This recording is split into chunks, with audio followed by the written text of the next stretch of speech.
Bienvenidas, mentes curiosas. ¿Conocéis los orígenes de la humanidad? ¿De dónde venimos?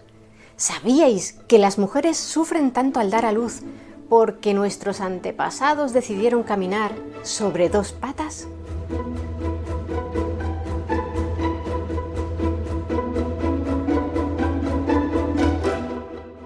Cuando publicamos nuestro vídeo sobre Charles Darwin, muchos de vosotros nos pedisteis que hiciéramos uno explicando el origen del ser humano, ya que es un tema interesante y sigue suscitando muchos debates, también entre los científicos.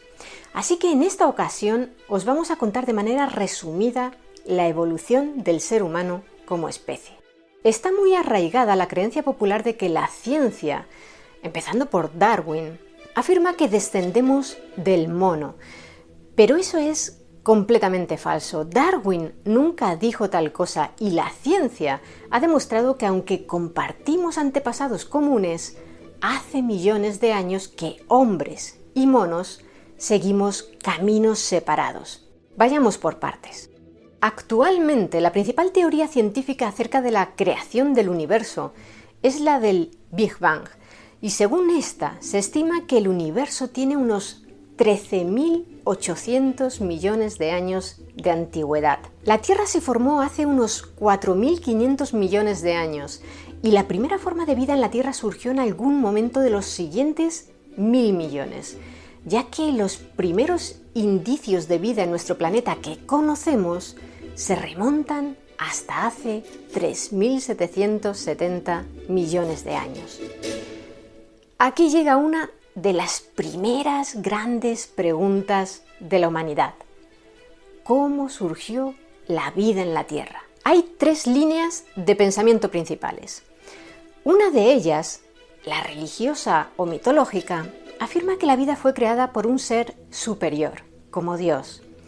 La segunda, la defendida por los biogenistas, sostiene que todo ser vivo proviene necesariamente de un progenitor. La tercera es la que cree que los seres vivos surgieron a partir de materia inerte, es decir, como simples compuestos orgánicos.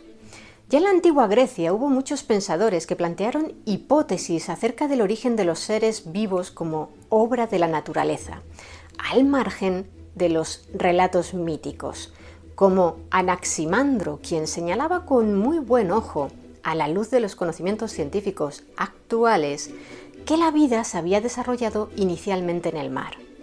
Aristóteles, por su parte, sugirió como explicación la generación espontánea, es decir, que los animales y los vegetales podían surgir de repente a partir de materia orgánica, inorgánica o una combinación de ambas, sin necesidad de que exista un progenitor de su misma especie.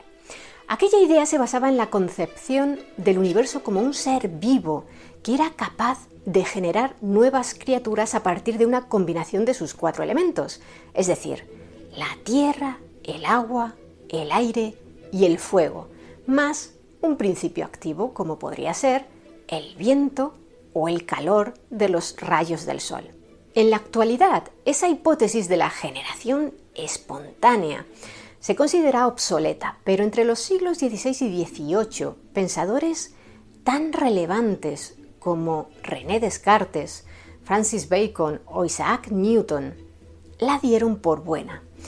Incluso al propio Charles Darwin, bien entrado el siglo XIX, le pareció una explicación válida acerca del origen primigenio de la vida, ya que, aunque él defendía el transformismo de las especies y la ascendencia común de todas ellas, tampoco era capaz de ofrecer una respuesta al misterio del origen del primer ser vivo del que descienden los demás. Darwin escribió: «La íntima relación de la vida con las leyes de la combinación química y la universalidad de estas últimas hacen que la generación espontánea no sea improbable». Aunque posteriormente admitió que la ciencia aún no estaba madura para abordar aquella cuestión y que él no viviría lo bastante para verla resuelta. ¿Y por qué sabios tan racionales como Descartes defendieron la generación espontánea? Pues porque creyeron que estaba confirmada por la experiencia directa, es decir, que el ser humano podía comprobarla con sus propios ojos. Si dejabas un trozo de carne muerta y putrefacta tirado en la calle, al cabo de cierto tiempo comenzaban a brotar larvas de mosca que parecían surgir como por arte de magia. En 1668, un médico italiano llamado Francesco Redi demostró que aquella percepción era errónea con un experimento muy sencillo. Colocó un trozo de carne en 3 frascos. Uno lo dejó cerrado, otro lo cubrió con una gasa y el tercero lo dejó abierto. Al cabo de unos días, solo había gusanos en la carne del frasco abierto, ya que las moscas habían podido colocar sus huevos en ella. En los otros no se produjo la supuesta generación espontánea de larvas. De hecho, los huevos de las moscas quedaron depositados sobre la gasa que cubría uno de los frascos, lo que demostraba que las larvas solo aparecían en la carne si sus progenitoras, las moscas, llegaban hasta ella. Pese al experimento de Redi y a uno parecido que realizó el naturalista Lazzaro Spallanzani en 1769, aún había pensadores que opinaban que si bien los organismos complejos no se generaban de manera espontánea, sí lo hacían los microorganismos, aquellos que solo podían ser vistos al microscopio. Pero en 1866, Louis Pasteur demostró con una serie de experimentos que también los microbios se originaban a partir de otros microbios. Como decíamos, aún no se sabe con certeza cómo se originó la vida en la Tierra. La hipótesis del ancestro común compartido por todos los organismos vivos actuales del planeta parece correcta, porque estadísticamente sería casi imposible que 2 o más linajes separados pudieran haber desarrollado de manera independiente los múltiples y complejos mecanismos bioquímicos comunes a todos los organismos vivos. Pero, ¿cómo surgió exactamente ese ancestro común? Lo ignoramos. De hecho, ¿cuál fue ese ancestro universal? Algunos científicos creen que sencillamente la vida no nació aquí, sino que alguna forma de vida primigenia llegó a nuestro planeta desde el espacio exterior. Tal vez estén en lo cierto, pero en ese caso, las preguntas acerca de cuál fue y cómo se originó esa forma de vida viajera persistirían. Los primeros organismos vivos de los que existe evidencia fósil son las bacterias, que ya existían en nuestro planeta hace casi 4.000 millones de años. Sin embargo, las bacterias son organismos demasiado complejos para que pudieran haber surgido directamente de materia inerte. Además, hay evidencias de que por aquel entonces, junto a las bacterias, también existían las arqueas, otros organismos microscópicos.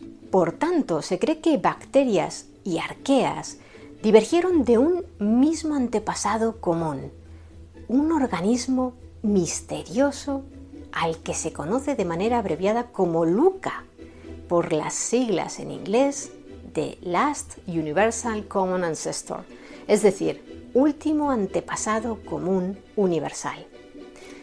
Aunque existen múltiples hipótesis sobre cuáles podrían ser las características de ese organismo denominado LUCA, son muy complejas de explicar y nos estamos desviando demasiado del objetivo de este vídeo, que es hablar del ser humano. Así que avancemos rápidamente varios miles de millones de años mientras las arqueas van evolucionando hasta dar lugar a los organismos eucariotas, que se dividen en 4 reinos, uno de los cuales es el de los animales. Hace unos 165 millones de años, en el periodo Jurásico, apareció una especie llamada Juramaia, un pequeño animal parecido a la musaraña que está considerado como la tatarabuela de los mamíferos placentarios. Aquel animalillo que pesaba apenas 15 gramos y se alimentaba de insectos, era capaz de trepar a los árboles, a juzgar por sus caderas perfectamente adaptadas para esa función. Hasta entonces, los mamíferos vivían a ras de suelo y como aún no existían las aves, ser capaz de encaramarse a los árboles le proporcionó al Juramaya una gran ventaja evolutiva para sobrevivir a los depredadores.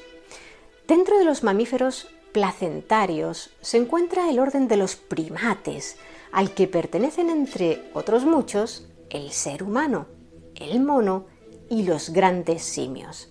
Los primeros primates surgieron hace entre 85 y 55 millones de años y se caracterizaban por ser mamíferos adaptados a la vida en los árboles de las selvas tropicales. Es decir, que algunas de nuestras características físicas actuales, como las manos hábiles o un cerebro grande en relación al cuerpo, las hemos heredado de unos ancestros que generación tras generación se fueron adaptando a vivir entre las ramas.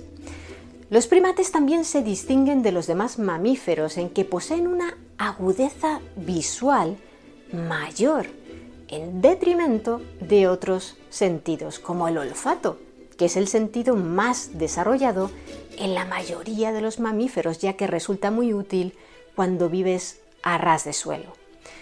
Pero no nos confundamos, por aquel entonces aún no existía el ser humano.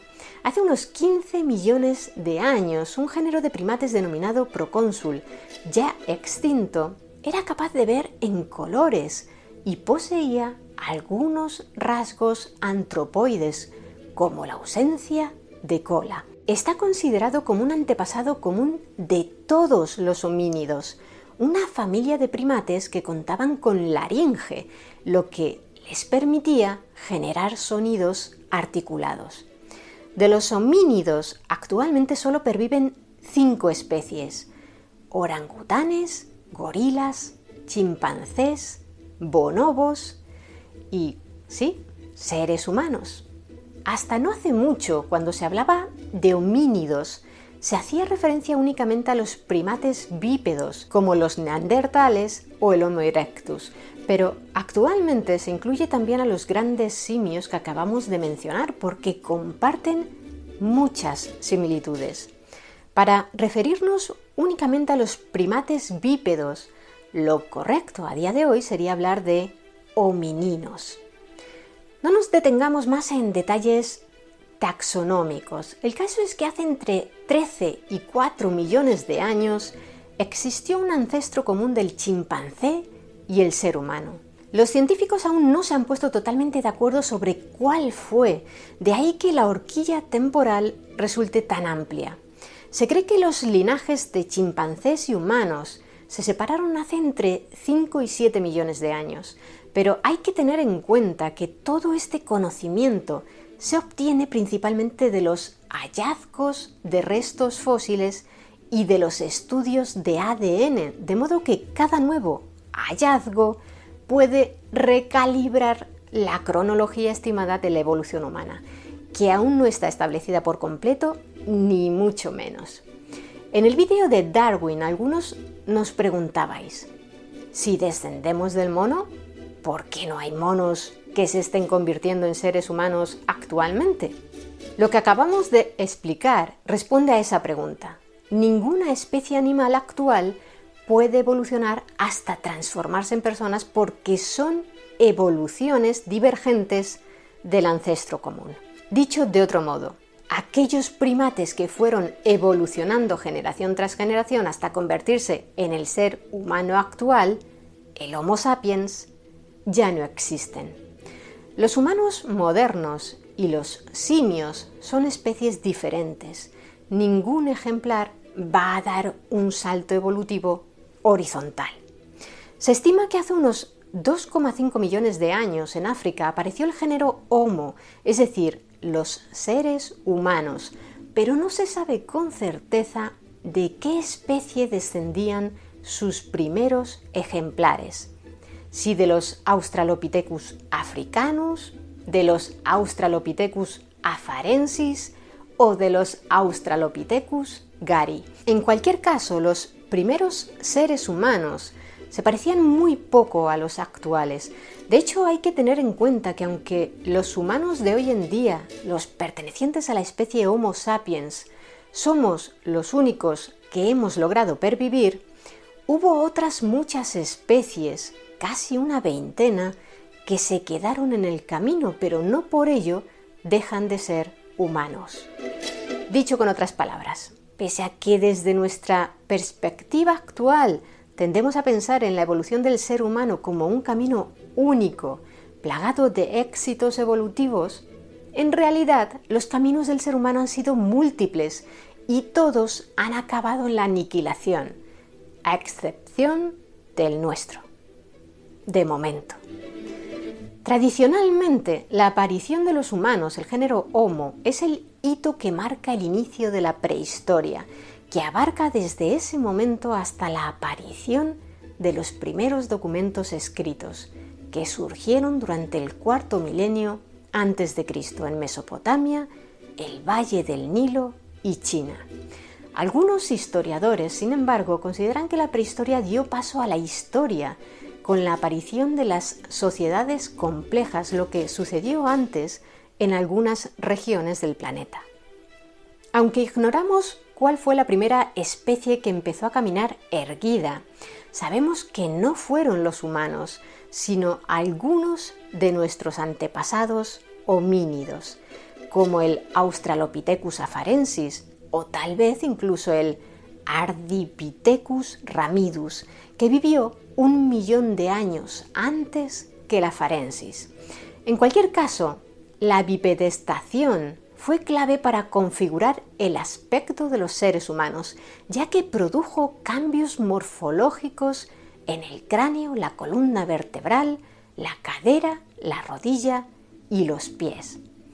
Al quedar liberadas las manos, estas permitían transportar utensilios y desarrollar nuevas habilidades como elaborar herramientas y armas. Una hipótesis sostiene que el hecho de caminar de pie facilitó que el cráneo de los humanos, sostenido en equilibrio vertical, pudiera ir evolucionando hacia un tamaño mayor, lo que favoreció el aumento de su capacidad cerebral. Otras señalan que primero se produjo el incremento de la masa cerebral y el cráneo fue evolucionando en consecuencia. En cualquier caso, lo que sí es seguro es que las cabezas humanas crecieron mucho con respecto a las de los Australopithecus, y eso, combinado con un estrechamiento de la pelvis para favorecer los movimientos necesarios en la cadera para caminar, convirtió los partos en un suplicio. Bebés con cráneos más grandes y madres con canales del parto más estrechos. Sin duda, la combinación perfecta para rogar que te pongan la epidural. Algunos expertos consideran que para que un feto humano nazca completamente desarrollado, en lugar de durar 9 meses la gestación, debería prolongarse entre 18 y 21 meses. Pero claro, si el feto permaneciera tanto tiempo en el útero de la madre, crecería demasiado y no podría salir. En consecuencia, todavía hoy los humanos nacemos sin el grado necesario de maduración. ¿No os habéis preguntado alguna vez por qué otros mamíferos, en cuanto nacen, ya son capaces de sostenerse en pie mientras que los bebés son completamente incapaces de valerse por sí mismos? Pues al parecer esa es la razón.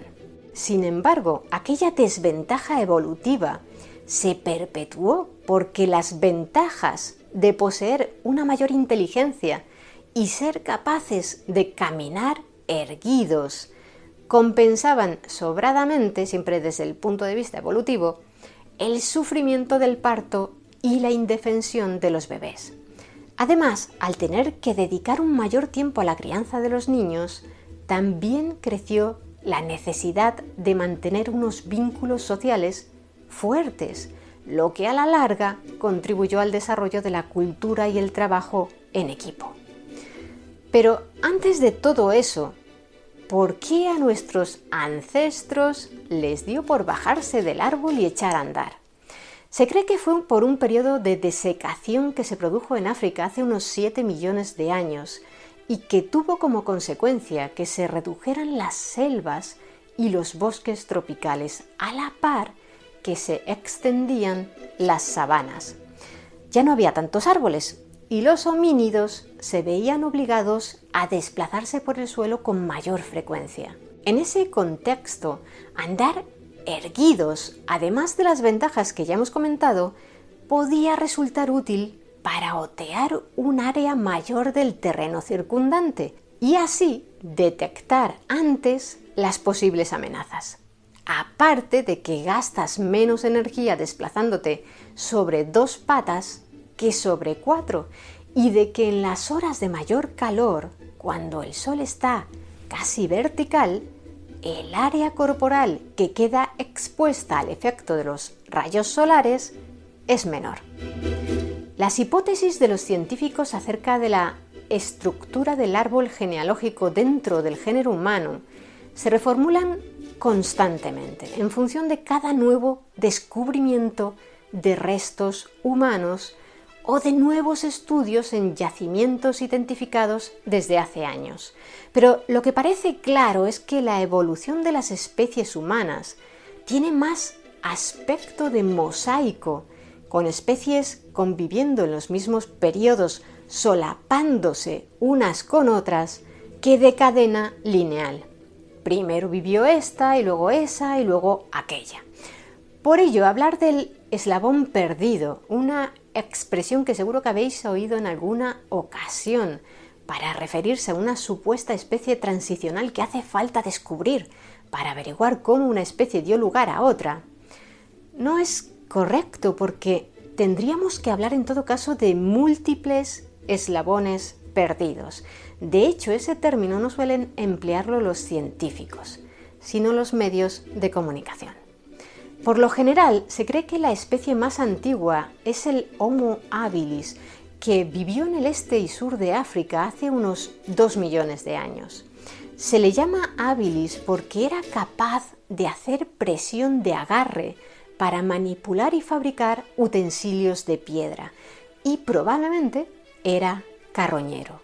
Su capacidad craneal de entre 500 y 800 centímetros cúbicos era mucho mayor que la de los Australopithecus. El Homo habilis llegaba a medir en torno a 1,30 metros de altura y los varones tenían un peso promedio de unos 52 kilos. ¿Recordáis que hemos dicho que la evolución de las especies humanas tiene más aspecto de mosaico que de cadena lineal?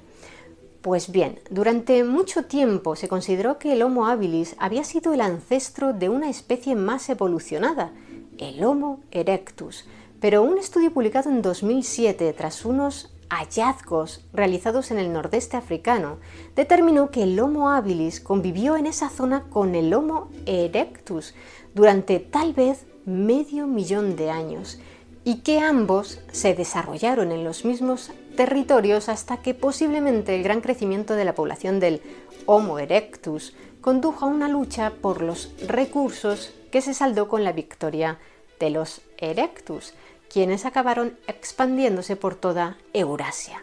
Sin embargo, según algunos expertos, el hecho de que ambas especies convivieran no descarta que el Homo erectus fuera en realidad descendiente directo del habilis. Todas las especies humanas se caracterizaban por un detalle llamativo. Físicamente eran muy vulnerables comparados con el resto de los animales.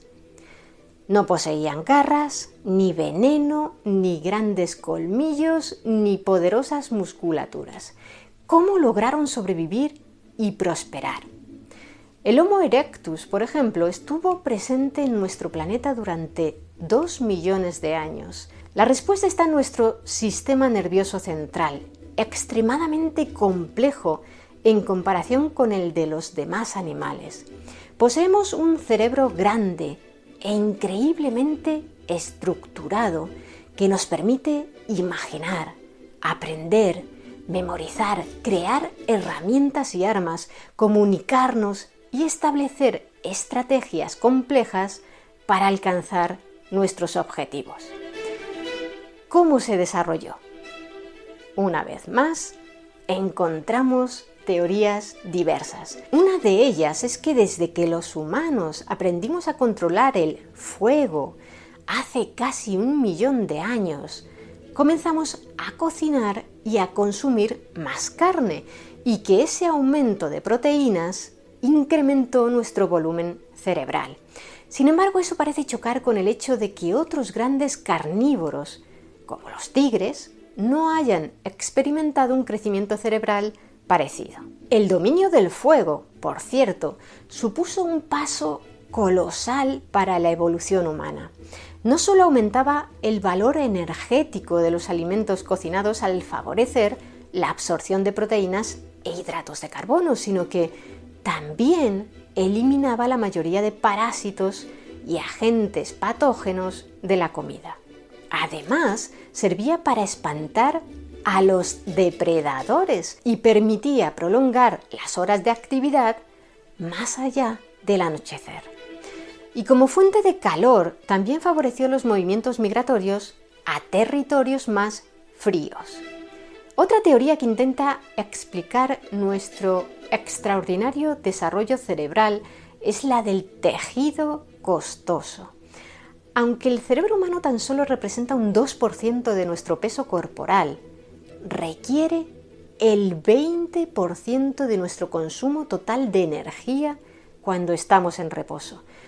Por tanto, para que este órgano creciera, hacía falta que otro se redujera.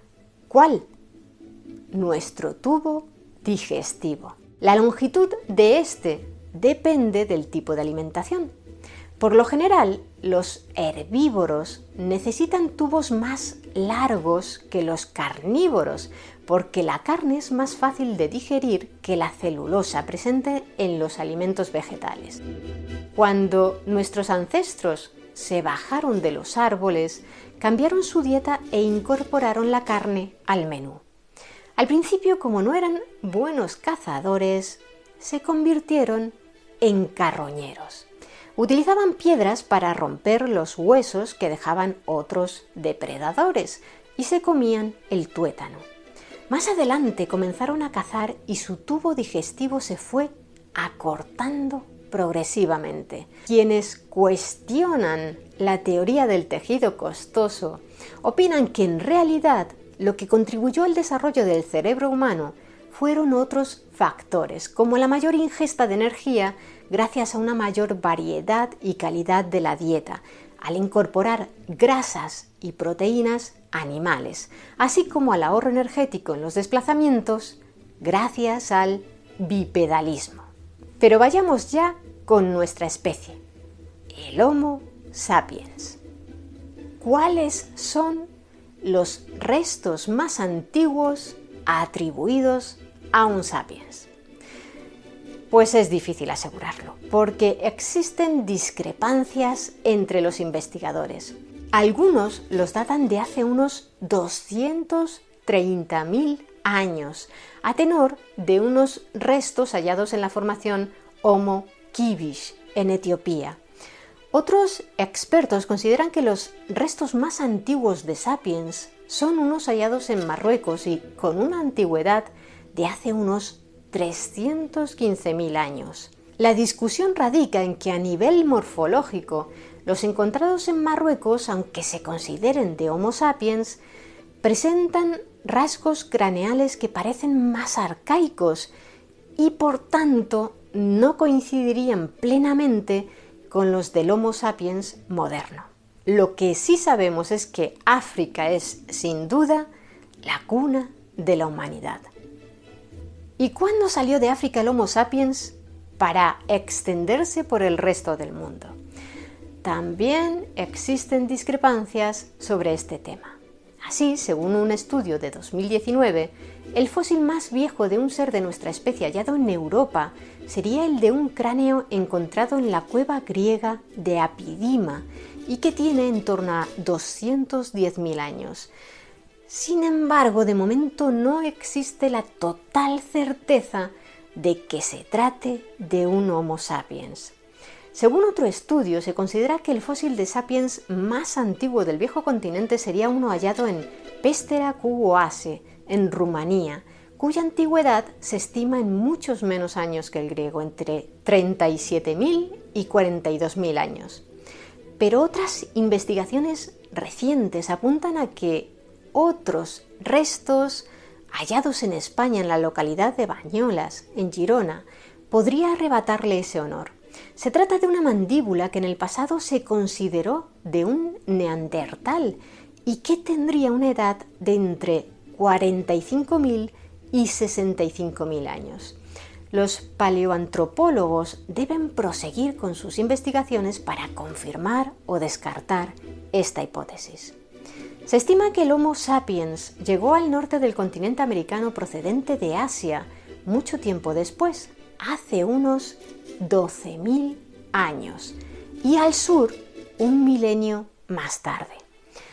Todos estos datos nos han ayudado a hacernos una idea aproximada de cómo se fue expandiendo el Homo sapiens por todo el planeta. Por cierto, estudios genéticos recientes han descubierto que entre el 1 y el 4% del genoma nuclear de los humanos actuales no africanos proviene de los neandertales. Ya sabéis, esa especie humana de origen euroasiático que desapareció hace 40.000 años. ¿Qué significa eso?